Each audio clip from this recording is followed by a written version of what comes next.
Romance Writers Therapy. We're kicking off Nano. Woo! NaNoWriMo. I'm Marty Vee. And that's Kate Prior. Oh my god! I'm so excited to talk about Nano. I just forgot who we were. And Nothing didn't even else think that matters. we were like corporeal beings. And we're writers, and we're gonna do National Novel Writing Month. Yes. Which, wow, we've really nailed this opening. Yes, I can tell you. Like, we've done it so well. We're so professional. We're so professional. Okay. Listener, if you've never done NaNoWriMo, it's a really massive, kind of organized thing where they've got a website and a lot of Discord groups and Facebook groups, places where you can really, if you haven't found a foothold in any kind of writing community, this is a great moment to find community. I agree. Okay, NaNoWriMo is National Novel Writing Month, and they picked the month of November. And so the goal is to write 50,000 words in a novel in the month of November. I have heard of people doing a series of short stories. If you go to their website and make an account, you can track your word count and you can see other people's word count and you make friends and everything. And you can also find like local writers to you and do local write-ins. And so that's cool I've never done one of those, but I've always been curious about one. I am too social. And so like when I go to write, like I just want to kind of be alone or be online with people, or else I'm gonna feel the need to like talk and interact and like, it's not, I don't foresee me making that choice to go outside of like the internet to write with people. Does that make sense? Yeah. Well, so I guess pre-COVID, I think going in person was a bigger thing. I think that's why they have so many Discord servers now that are local based. Like it's people specific to your area. But I do know this year they're starting to launch off on doing it more in public again. Yeah, I can see that. I just will chat with anyone all the time, and so because I'm so chatty, I know it's best for me to kind of find my little hole and write there if I'm really focusing on like getting the words done. But then maybe getting around other people and having like a bunch of people like having killer word counts would energize me to get more words in. Who knows? Yeah, I always feel like that just depresses me. I'm so competitive. Yeah, so, I know. Even if I don't win, I will see better results because I will be trying to win. I would always see like people, in the Facebook groups like, oh, it's day 1 and I've already written 20,000 words because I took the day off, and you just like sort of die inside. Yeah. Well, and like also like I don't get day off. Like I don't I don't get days off. Someone else has to watch my children for an entire day for me to get a day off. So like that's just not feasible for me. And so I do agree. Listener, you can go on NaNoWriMo.com. I won't, because I will get discouraged because other people have crazy word counts and I don't, sort of thing. So I guess that's kind of my point of NaNoWriMo is like we can make it what we want it to be. Yeah, right? And you don't even like need to be on like the website for it or part of like the actual hosting part of it. You can, I think last year, our little writing, like our all year round writing group that we're in, the Smut Coven, because we just sprint anyone, a lot of the time someone will just be like, hey, you want to sprint? And then we'll just do writing sprints together. And which I think I'm going to be doing a lot of, but I'll be doing it at like 5 a.m. is when I'm going to be doing my writing. Oh, yeah. So I think you wake up so early. I mean, it's my opportunity, man. Yeah. Okay, so the kids are in bed right now at 8:20. But, like, who knows if that's going to happen all the time, right? Yeah. But, like, I can wake up at 5 o'clock and get a couple hours worth of work done before they get up. And now I have to, like, shift gears and interact and everything. So, but it also means I go to bed really early. My mom does the same thing. She goes to bed at like 9 and then she wakes up at like 4. That's exactly what we've been doing. Okay, but I also like how like Nano is really just an opportunity to like hyper focus on a story, even if it's not the full 50,000 words. Like you made progress. Like I was just listening to a podcast that had like a ML, a municipal liaison, is like the local coordinators of Nano groups.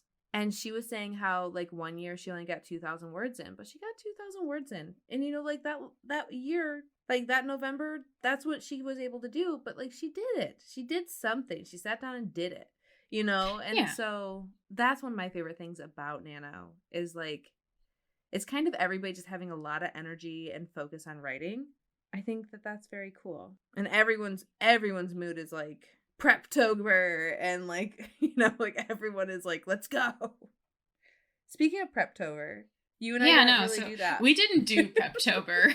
No. I'm gonna be real. I think that using all of October to prep would literally kill me because, you know, like, okay, I can imagine doing a very in-depth outline and like, okay, no, I've never done that in-depth of an outline that it took me a month to do or that I dedicated a whole month to just outlining.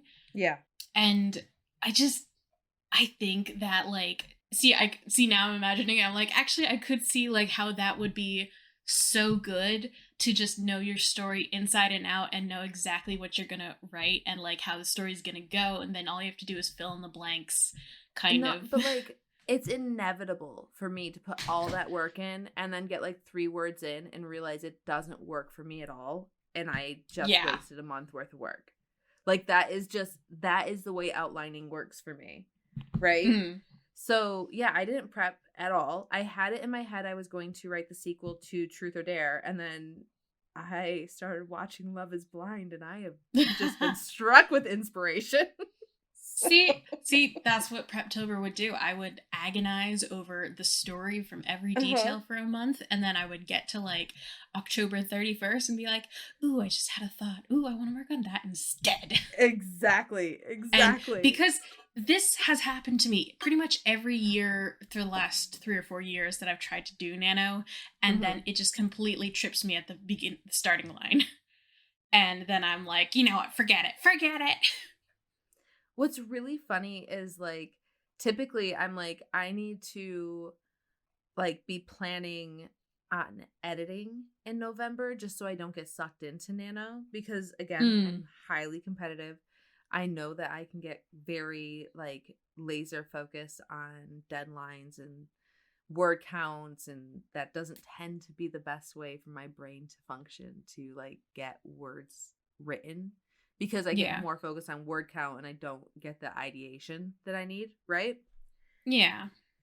But because I have like this project that like I am really approaching it like, you know how watching like dating reality shows is like eating Doritos, like it just it can't just have stimulates. One. Yeah, you just gotta keep eating until you've had the whole bag, and it just stimulates your entire like dopamine, right? Like your brain is just so saturated in dopamine, and you're just having fun, and you're just popping Doritos, right? That is the way I see this book, right? So yes, I'm going to, in the editing process, have a lot of work to do to make it work. But I am just going to write all the juicy stuff I like to wring out of a book. And just, like, really, like, just follow all of my id for this and see what happens. I'm so excited for that. Just have a lot of freedom. I'm so excited for that for me. Yeah, just to have a lot of fun with it. And also to have it be kind of a different format of a story than I normally write as well is very interesting. Because you were talking about making it a kind of serialized story that you would drop like one chapter at a time on. Radish was the platform you were planning? Yeah. I think you could also do it on Kindle Vella if you wanted to. I think Kindle Vella is exclusive. Oh, okay. So I think I could do like Wattpad. I think I could, you know, do my own Patreon and like stuff like that. Ooh, you could have it as your newsletter, you know, every month get a chapter. Yeah, absolutely. Because it's going to be a different format and like focusing so much on like making sure like there's cliffhangers and this and that. Like it's just going to be a completely different writing experience and I'm really looking forward to it. I think it's going to be so fun. It's going to be an interesting experience. Yeah. I'm excited. I Because am we too. called this morning and we were doing like we were talking about the details and just kind of throwing ideas back and forth. And so I'm in love with this idea already. Oh, I can't wait. I can't wait. It's going to be so much fun. Ah, can't wait. Okay. So have you decided what you're writing or are you still up in the air? Oh, I do have to decide. I should decide like right now. Nah, you can I'm decide on the torn first. between. Yeah, I could. I mean, see, and the thing is, I know it's like totally okay if I want to work on one project, just a whole bunch, and then switch halfway through the month, or just kind of go back and forth between the two. And like I know that's fine. I don't like I like things to be like a certain way, things to fit in boxes the way they should. Yes. And so I'm like, don't want to do two projects. But is that NaNo? Right? Yeah. Right. I'm the same way. It's not National Novels Writing Month. It is one, like I am the same way. Where I won't put those kind of restrictions on other people, but like those restrictions just fit so tight on me. You know what I mean? Like, yeah, it's that whole, you can have a messy first draft. It's fine. You're supposed to do that. And I'm like, no, it must be perfect. The formatting must be perfect while I'm writing the grammar. Yes. Absolutely. And then like, then I go back and read it and I've just left a sentence hanging just incomplete. I think that's like, I just keep doing that. I used to think that my first drafts were really messy, but now talking to some other people about their first drafts, I'm like, no, mine are pretty complete then. Yeah. Like it's pretty rare that I have a scene that I haven't written. I did that for Just Fake Married, but I guess Truth or Dare was such a different writing experience where like I just had these short pieces I kept on expanding out, which that was a really great writing experience in itself. So I'm also kind of like thinking about that. Like, is that my technique? Is that what I like to do? We'll see what happens in NaNo. Yeah. Well, and you were talking about time constraints, and I know that normally, so in the years past that I've done NaNo, I don't do it every year. Every year I think about doing it. Not every year do I actually. I usually avoid it on purpose. Yeah. But like I really am seeing it as fun. Completed it before too. I have as well. And it's just. So, like, it's not, I don't feel compelled that I have to complete it. Yeah.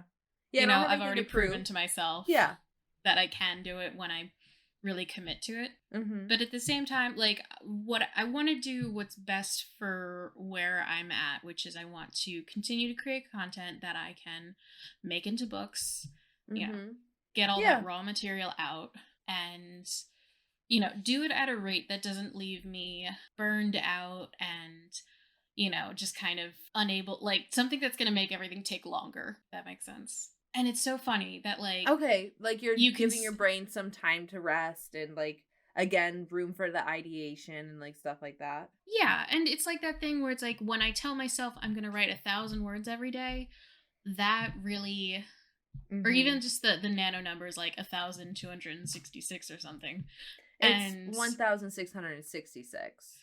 Okay, 1,660. So that's like a little over 1,500, And that's not very many words. No. I mean, but it's doing it day after day after day that gets very like mind-numbing.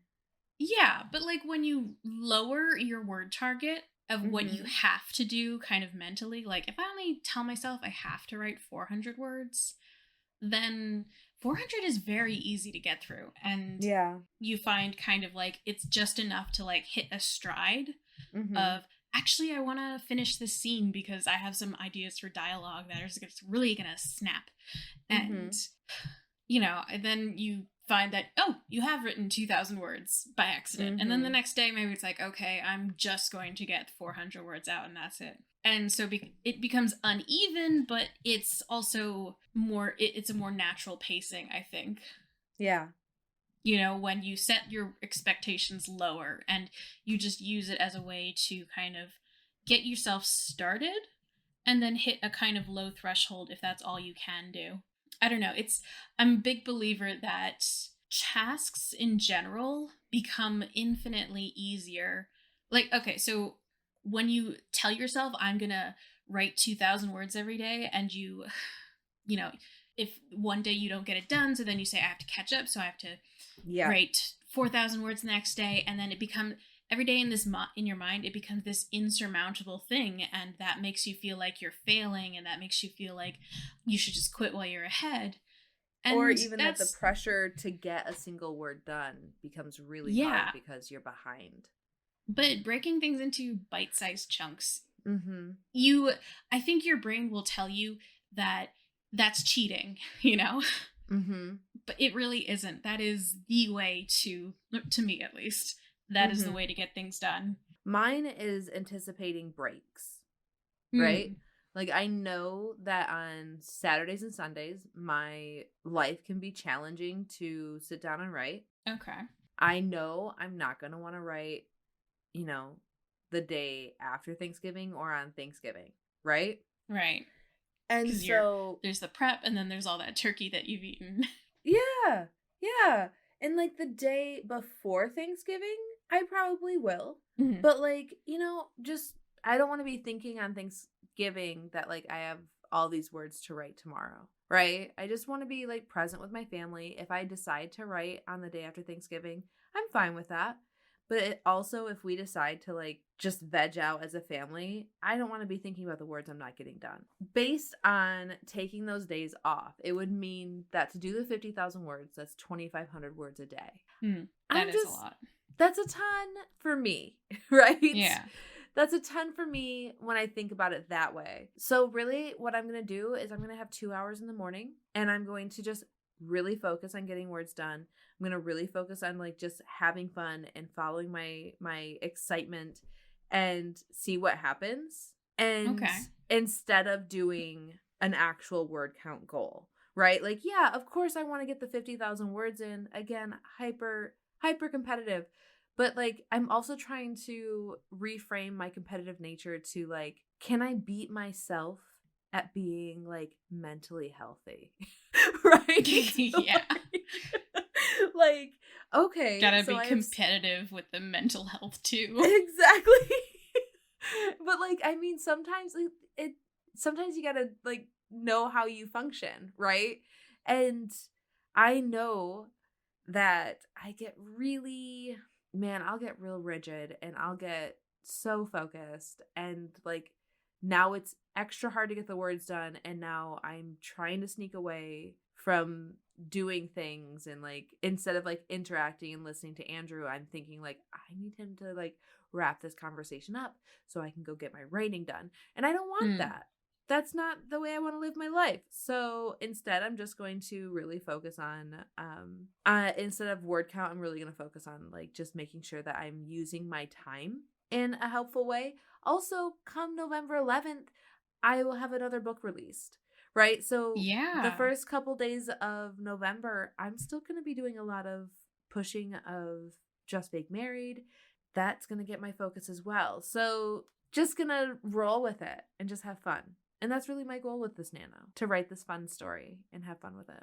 I would love for it to be done at the end of NaNo. Yeah. That would be freaking brilliant. Oh my gosh. The thing that I read that I've been seeing on Twitter is that a lot of people apparently, as soon as they finish their NaNo book, just immediately send it off to agents and publishers and stuff. Oh God, no. And it's like unpolished, hasn't even reread it yet. Lord help us. And so there is like a massive influx to like, don't query the first day of December, I guess.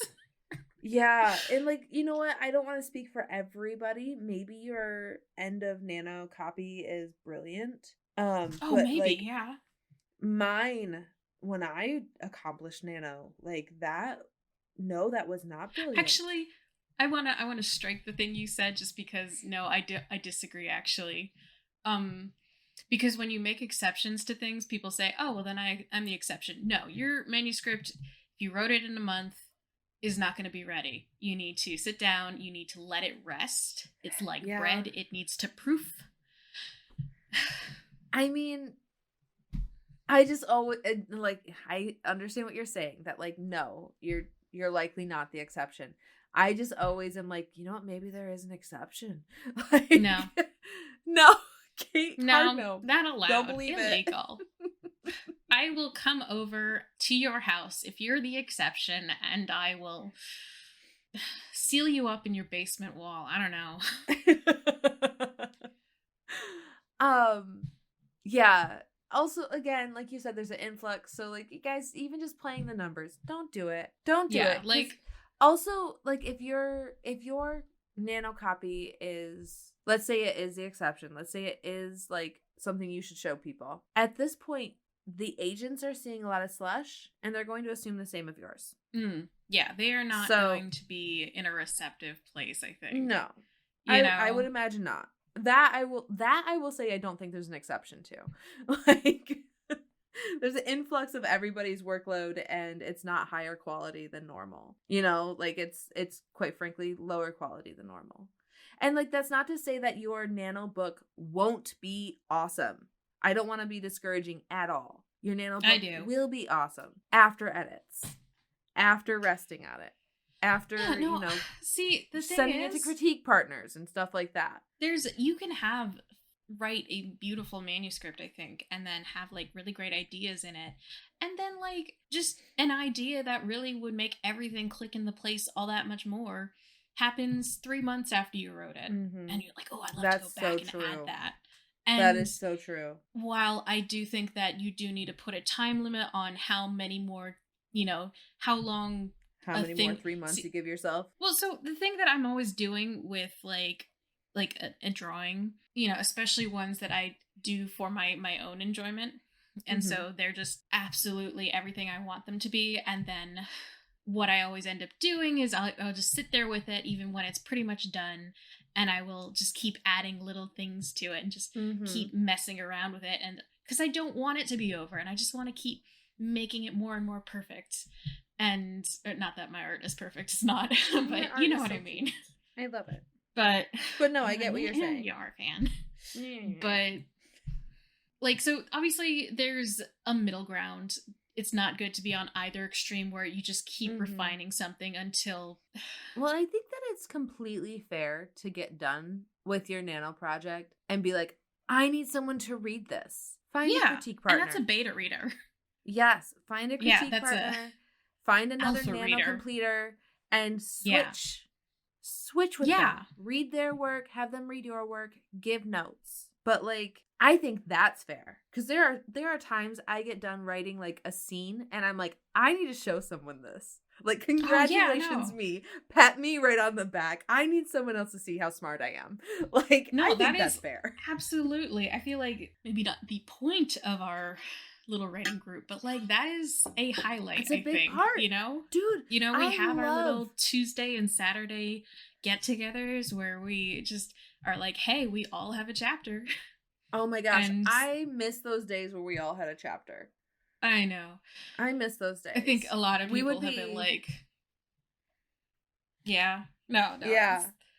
We would be on the call for literally hours. Just reading and chatting about each other's chapters and where the story was going, and, like, there's no group like this. I truly feel like there's no writing group like our writing group, because I agree. I have been in so many groups where it's so many people give in to that just vicious kind of feeling, like, I'm going to, tear down your work. I'm going to make you feel really bad about it because I can. And it'll, make me feel better about mine to, like, say something snide about what you're doing. And I'm not willing to, pass on my knowledge. Like, things like that. And you become so guarded to it that you're, like, not willing to acknowledge the way that other people can be good at what they're doing. And it just puts you in such a shitty place, because everyone's feeling so competitive and vulnerable that they're just claws out all the time. Yeah. And I feel like when I started in this group, it took me a while to kind of unlearn that behavior. And, like, not behavior, but, like, just those mechanisms. We all had that growing pain, though. Like, I think everyone feels that. Yeah. But it was like, so it was very weird. Like, I could consciously feel like I need to adjust because I'm doing this wrong. Well, and I think that there's something really unique about this group because I learned so much from our critiques. Yeah. And I grew so much just from like being around everybody. But like also that we have so many people that are also, you know, publishing minded in the group as well, that were all very supportive of the genre and where we all want to sit in the genre. You know what I mean? Like I was just like thinking today, like, how did we find each other? Like 2020 happened May of 2020, and we're all like in the deep trenches of everything that was going on in the world, and somehow we all found each other and like created this outlet where we would just talk for like it was such an escape to be able to talk with all of you guys and make new friends in a moment that, you know, all my existing relationships with people were very tense, you know, because we're all squished in the house together, and so I'm only seeing the same people every day. And to make new friends at that time too. Yes. Right? Because like my friends, we're trauma bonded. Yeah, we are trauma bonded for sure. But like I had like my friends outside that, you know, I'm having text conversations with, and like we're really, but like they know my parents. They know like all of the stuff. Like I know what's happening in their family dynamic and how everything's going down and like all that stuff. And so like it was a different kind of release to have you guys, you know. But do you want to talk about NaNo? NaNo. Yeah, we were going to talk about NaNo. I have to decide what project I'm going to do. You do. See, I think I have the most enthusiasm for my Handle with Claire revamp. Okay. And I feel like it's going to need a new title if it's going to be witchy. And I'm kind of so attached to my current title for it. Handle with Clarity? I don't know if I can do that. Take it back. Take it back. I don't want it. I don't like it. Gift receipt. What did we talk about? We talked about finding time to do it and what it's gonna mean to, what do you call it? Oh, well, and then also like you can kind of individualize it, I think, more than. Yes, exactly. Yeah. I'm personally putting my word count at every day. I would like it to be 1,000 words every day, which is lower than I think what NaNo sets it as. You know, you should just do what you're comfortable with. Mm-hmm. Try not to look at other people's word counts. It will drive you nuts. Unless that drives you. And like, I think that something that we're missing here is like, because we're very like, you know, make it your own and like protect your mental health and everything. But like also, like it's very exciting to get done with a book in a month. Like it is very exciting. So I would say that if you're hitting your word counts and you start getting to, you know, the middle end of the month and you're starting to drag really hard, just remember like how exciting it is if hitting that 50,000 words and having a completed novel is your goal. Just remember, don't give up. Keep going. Reach out to other people doing NaNo. There are people and there are resources. And sometimes just having someone tell you like, hey, I'm in the slog too and I'm dying here, but I'm going to get these words done can really help you out, you know? Yeah. So I would say like, don't just give up. Like keep going. Do the thing. Finish the book. So and I'm going to say, if you feel like you can't do it, it's okay to take yourself out of it. Take yourself out of the race. I mean, you know you. I know you. I know you. You need to take a break. No, okay, so here's just like a thought. Like, taking your end goal down from 50,000 to 40,000, because that sounds like something you can actually meet. That's fine. And you know what? That's more productive than if you Than were going not to burn doing it. yourself out, you know, than Yeah. quitting overall because you feel so shitty about yourself. Mm-hmm. Because it's a for funsies contest. There is no prize, you know? That's true. Yeah. If it means the world to you to prove to you yourself that you can write this huge amount of words in this short amount of time, go for it. But if you feel like that's going to be detrimental to your overall productivity in like a longer run, like say the next 6 months, if that's going to wipe you out for half a year, then I don't know. I'm not trying to argue against you. I get that. I do. But like my point is it's going to get grueling. Yes. There's no way around it. It's going to get grueling. And it is sitting down and doing it. What's nice about it is knowing like the end is in sight, right? So my point is don't give up because it's gotten hard. Yeah. And if it's important to you to finish this book this month, don't let it go, right? Like don't let it go. If you are capable of doing it, if you have a week to go, don't just stop. You're so close.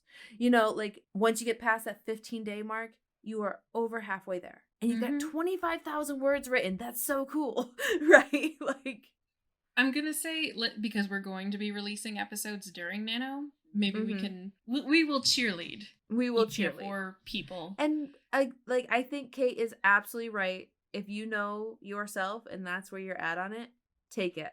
But if you are like me and you just need someone to tell you just to sit down and get it done, hear my voice, friend. Hear my voice. Just sit down and get it done. It's not going to get easier by not getting it done. Just get it done. Right? Like whatever position you're at is fine and valid. but it's if you're going to do it, it's going to get hard. That Marty has the productivity and work ethic of like 100 people smushed into one. Jesus, do I? I don't know. Maybe I don't know math, but like I don't know math. Your productivity scares me sometimes, and your work ethic has demolished mine before. When you said something like I could never play video games because I would just think about all the time I'm not doing stuff.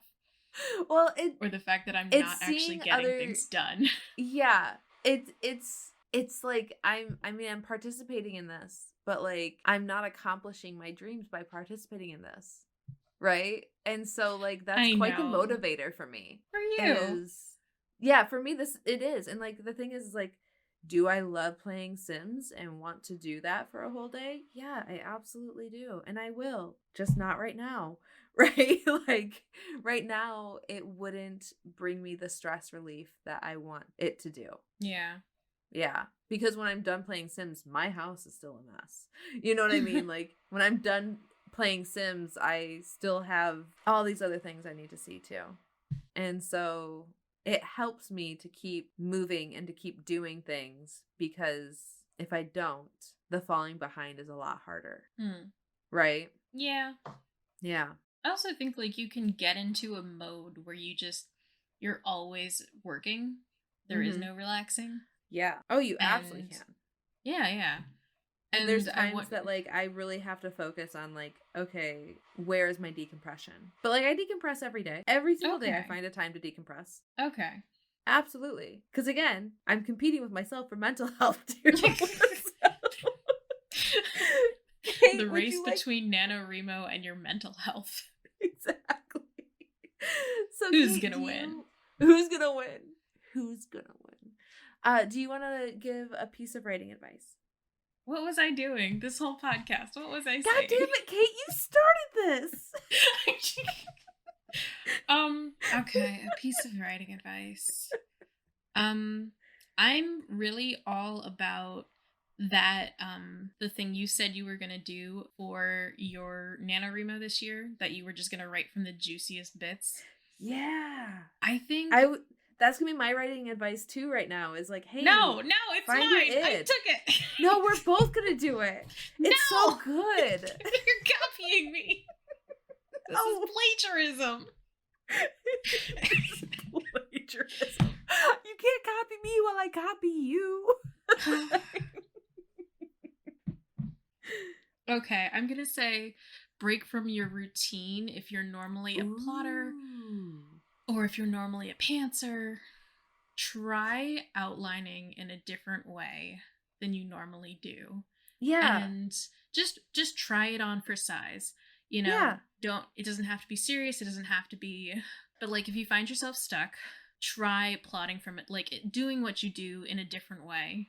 Mm-hmm. Whether that means working out the entire rest of the book, you know, ahead of you, or if that means the other thing. Brain stops. Goodbye. Well, I am Marty Vee, and you can find me on TikTok, Twitter, Instagram at Marty Vee Author, and you can sign up for my newsletter at martyvee.com. Just Make Married comes out November 11th, and I'm so excited. And Kate made me a bunch of super cute freaking graphics, so I'm super excited to share those on my Instagram and stuff. So you guys should like follow my Instagram just to see how cute Kate is. And then Truth or Dare is out as well. Go read the books, friends. They're cute. Cute AF. Do you want to tell them who you are? I'm Kate Prior, and you can find me at by Kate Prior on Twitter, Instagram, TikTok. I have a newsletter that doesn't come out with any sort of realistic frequency, or any kind of frequency, really. And what else? I have a website. You can find my books there. The Orc from the Office is out this month, and if you need a Halloween just happened. It did too. If you're still in the Halloween mood,